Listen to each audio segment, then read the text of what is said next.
Good morning class 11। हम लोग आलो आंधारी पाठ को पढ़ रहे हैं। पिछली कक्षा में हम लोगों ने आलो आंधारी पाठ के संदर्भ में थोड़ी सी संक्षिप्त जानकारी प्राप्त की।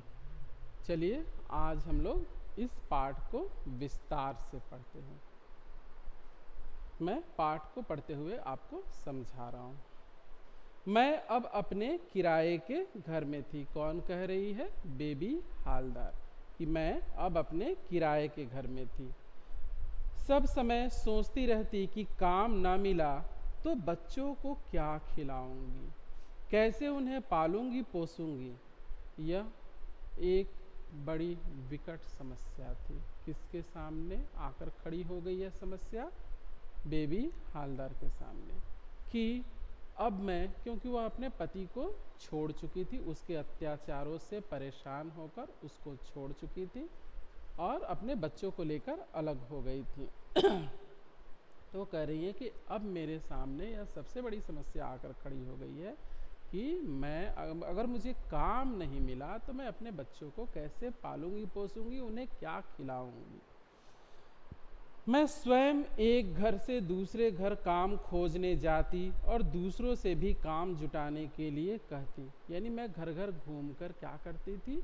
लोगों के घरों में जाकर पूछती थी कि क्या आपको कोई काम वाली चाहिए, कोई नौकरानी चाहिए। और मैं अपने पहचान वालों को भी यह बोल के रखी थी कि अगर किसी को नौकरानी की, काम वाली की ज़रूरत हो तो मुझे अवश्य बताएं। मुझे यह चिंता भी थी कि महीना ख़त्म होने पर घर का किराया देना होगा। क्यों? क्योंकि किराएदार कोई हमारा रिश्तेदार तो होता नहीं है, वह तो इसीलिए अपना मकान किराए पर देता है ताकि समय पर उसे किराया मिलता रहे। तो मकान मालिक को अगर मुझे काम नहीं मिला तो मकान मालिक को मैं अगले महीने किराया कैसे दूंगी, यह उनको चिंता हो रही थी। पता नहीं इससे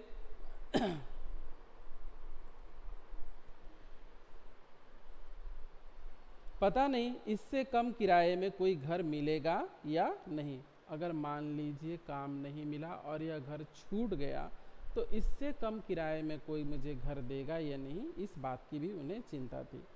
काम के साथ मैं घर भी ढूंढ रही थी ताकि इससे भी सस्ता कोई किराए का मकान मिल जाए ताकि कुछ बचत हो। 1.5 सप्ताह हुए जा रहे थे और काम कहीं नहीं मिल रहा था। मुझे बच्चों के साथ उस घर में अकेले रहते देख आसपास के लोग पूछते, तुम यहाँ अकेली रहती हो? तुम्हारा स्वामी कहाँ रहता है? यह हमारे समाज की एक बहुत बड़ी विडंबना है, बहुत बड़ी समस्या है कि अगर कोई महिला अकेले रहती है तो आसपास के लोग उसे परेशान करना प्रारंभ कर देते हैं। क्या कोई महिला अकेले नहीं रह सकती? यह क्या केवल पुरुषों के साथ ही रहेगी तो उसको कोई सवाल जवाब नहीं करेगा?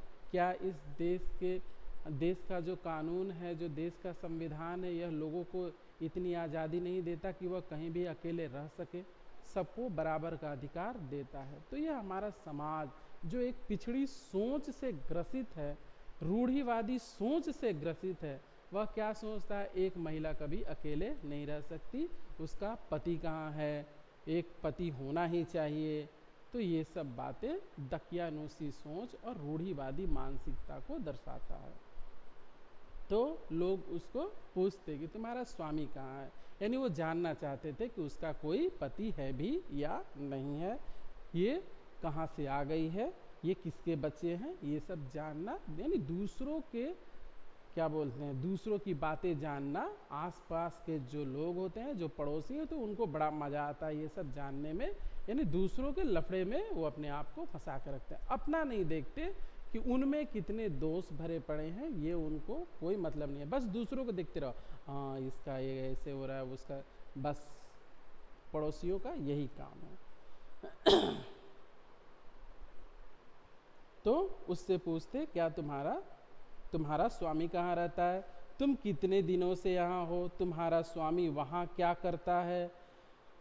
आपको इन सब चीज़ों से क्या मतलब? हमें हमारे देश के कानून के तहत हमें कहीं भी रहने की आज़ादी है, तो फिर आपको इससे क्या मतलब कि मेरा स्वामी कहाँ रहता है भी कि नहीं है, वो जिंदा है कि मर गया, इससे आपको क्या लेना देना। आप अपने काम से मतलब रखिए। तो ये सारी चीज़ें उन्हें सुनने को मिलती।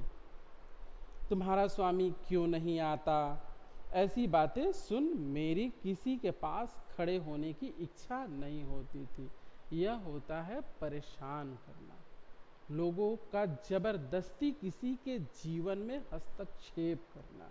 क्या ज़रूरत है ये सब जानने की भाई, आपको इससे क्या मिलेगा। वो बेचारी गरीब है तो क्या उसको आप खाना दे देंगे? जब वो बोलेगी कि मेरा पति नहीं है तो क्या उसको आप अपनी प्रॉपर्टी लिख देंगे या उसको खाना दे देंगे, उसके बच्चों को बड़े से स्कूल में नाम लिखा देंगे? ऐसा कुछ नहीं करेंगे, बल्कि और उसका उपहास उड़ाएंगे, मजाक उड़ाएंगे। इसलिए लोग जानना चाहते हैं कि वह क्यों अकेली है, उसके पति ने उसको क्यों छोड़ दिया, तरह तरह के, ताकि उसका मजाक उड़ाया जा सके, ताकि उसको और नीचे गिराया जा सके, उसका और एक तरह से मानसिक शोषण किया जा सके। तो ये सब बेबी हालदार को सुनना प्रिय नहीं था। बच्चों को साथ ले मैं उसी समय काम खोजने निकल पड़ती। कुछ घंटों बाद जब मैं घर लौटती तब फिर पड़ोस की औरतें आकर पूछती, क्यों, काम मिला? उन्हें बड़ी ये जिज्ञासा रहती है कि आप कितने दुखी हैं। वो ये इसलिए नहीं आते हैं कि आपके दुख को बांटेंगे, वो आपके दुख को और कितना बढ़ा सकते हैं, वो इसलिए आते हैं। तो काम मिला कि नहीं मिला? फिर मेरे चेहरे का भाव देख कोई कोई मुंह में चुक चुक आवाज़ निकाल कहती, मिल जाएगा। तसल्ली भी देने का काम करते हैं ये लोग। इधर उधर ढूंढने ढांढने से मिल ही जाएगा। मैं उनकी बातें सुनकर अनसुनी कर अपने बच्चों की बातें करने लगती। क्या करे बेचारी, उनकी बातों को सुने, उनकी बातों पर अगर वह विचार करे तो उसकी समस्या और बढ़ेगी, वह मानसिक रूप से कमज़ोर हो जाएगी। तो वह क्या करती, उनकी बातों को, पड़ोसियों की बातों को अनसुना कर देती और अपने बच्चों के बारे में फिक्र करती।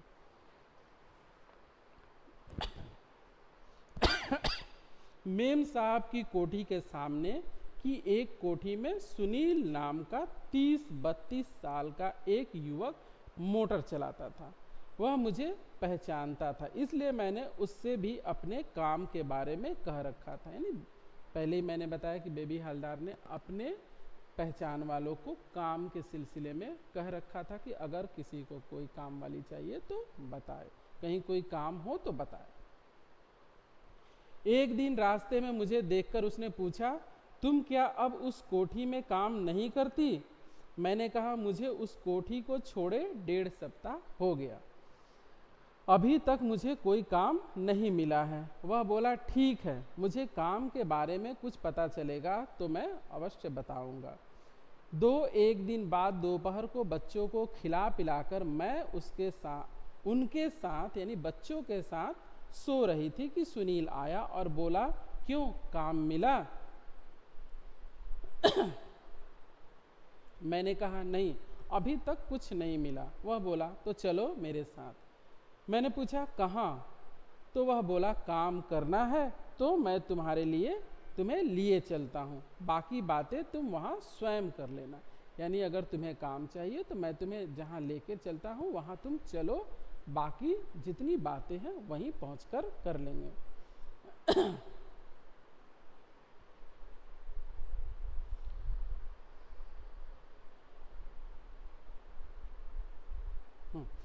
तो वह बोला, काम करना है तो चलो, बाकी बातें वहीं होगी।